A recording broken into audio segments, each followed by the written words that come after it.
In this video, I will be unboxing both of the premium kits that have been released for the Icons of the Realms Boneyard series of miniatures. As I have stated before, I am not affiliated with Wizkids or NECA in any way, shape, or form, nor is this particular video sponsored. I know I have stated this before, but these miniatures and kits are meant for individuals that are 14 years or older and are not intended for small children.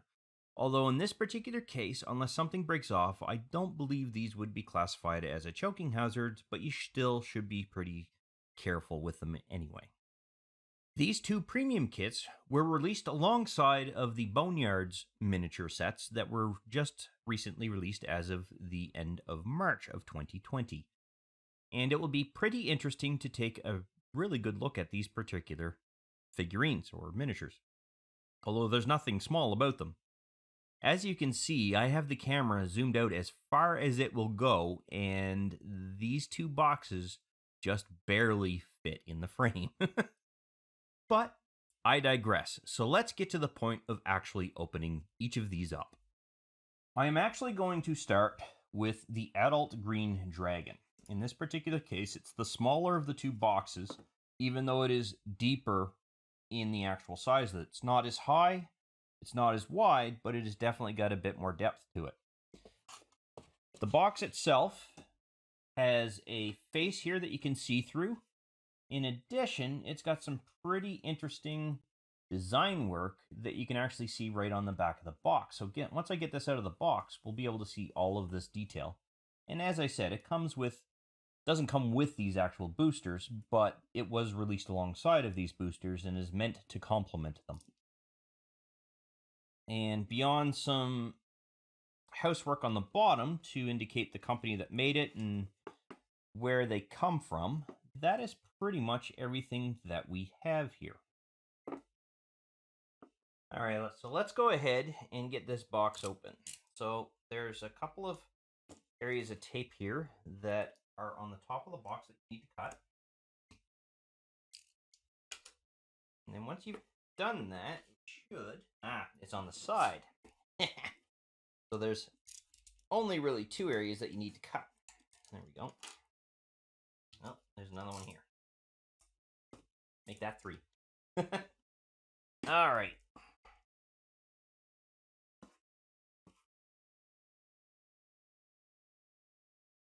So it has 2 hard shells that are protecting it.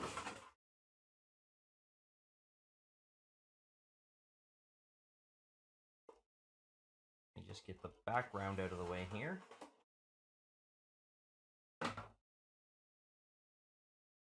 And now I'm going to open up the hard shells. There's 4 connector points here that you need to pop open in order for it to come off.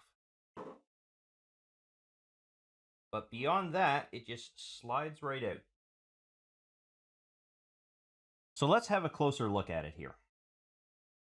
This has a massive amount of detail, and the interesting part is it's probably weighs about the same as that elfin that was in the actual booster kits, the big blob creature.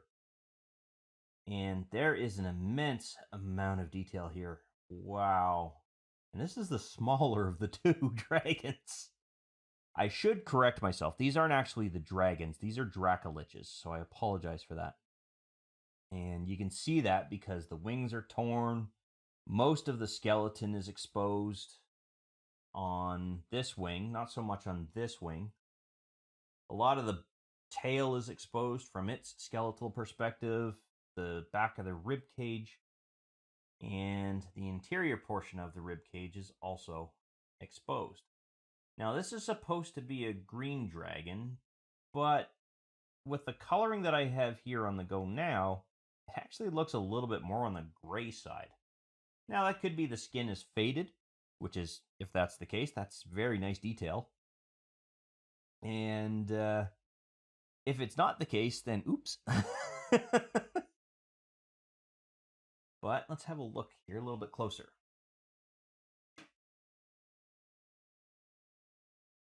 Yeah, it's definitely a grayish paint, not a green paint. or a very, very dark green paint, but to me it looks gray. And there's a lot of detail in the face here. There's a lot of work that's gone into this. Now, to give you a size comparison as to how large this creature is, I've intentionally kept the skeletal hill giant from the booster kits out so that I can bring it alongside here. This is a giant. This would be the Dracolich. That's very, very different from size comparison. This thing is huge. Plus, this has a lot of weight to it. In fact, it's actually kind of pinching the platform here, the plastic platform, when I put it that way. I'm just going to set that down so that you can get an indication from a top-down perspective as to the size comparison here.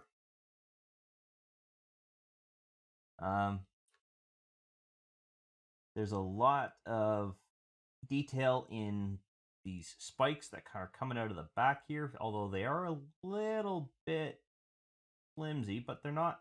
They'll snap off under the wrong conditions, but just general use shouldn't cause any problems with them. And the amount of detail that is in here is insane. Wow. That is nice. So I'm going to go ahead and put this guy away so that he's nice and protected for the time being. Sadly, I don't have any storage sufficiently large enough to hold this properly outside of the box it came in. And then once I've got that put away, I will bring up the blue Dracolich. So give me a moment, I'll be right back. So the next one is the adult blue Dracolich, which we can see here. And again, it's in a clear shell hard case. And the design work is slightly different, just to show off the larger creature itself. It also has this lightning effect that is coming out of it. Blue dragons do spit out lightning. But for all other intents and purposes, the rest of the design work is pretty much the same. Let's go ahead and open this up.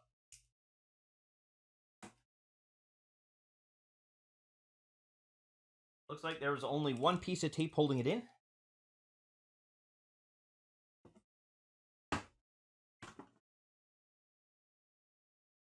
And again, it has a double hard shell.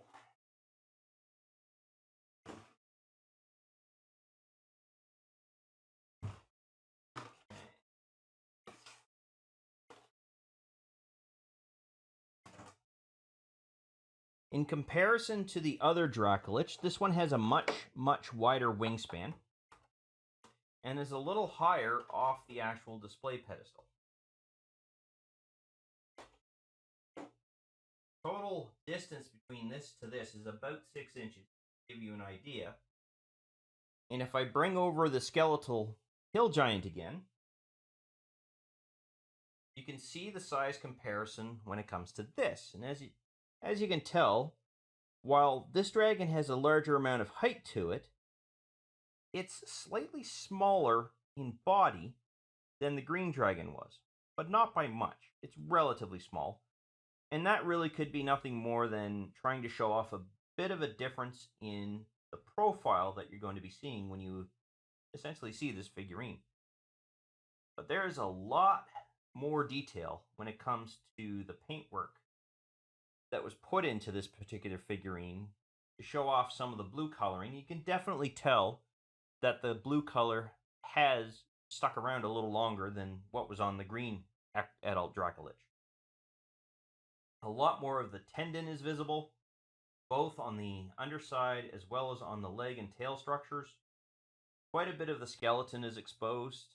Apparently they still have some hair. And then you have the lightning effect that's here coming out of the Dracolich itself and a massive horn that this creature could have on the top of its head for attacks. All the legs are there, all the wings appear to be there. All told, this figurine is in really, really good condition. Now the top-down profile will look something like this. And in comparison to the hill giant, You can tell it takes up a lot more in the way of space on the actual battlefield. And it's a huge creature, so that's not unexpected. But that is impressive.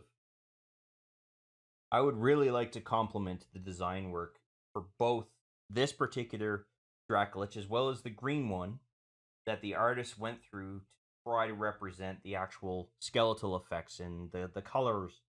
Although the green's a little off on the green Dracolich, but it's there. There's a greenish hue. I took it to a different light, and you can see that there is definitely a greenish hue involved. But this is definitely distinctly blue. You can tell it's blue. I am really, really happy with this premium figurine. And I imagine that anyone who gets it is going to be very happy with it as well. But that does bring us to the end of this particular video. I hope you enjoyed this video, and I look forward to seeing you in the next one.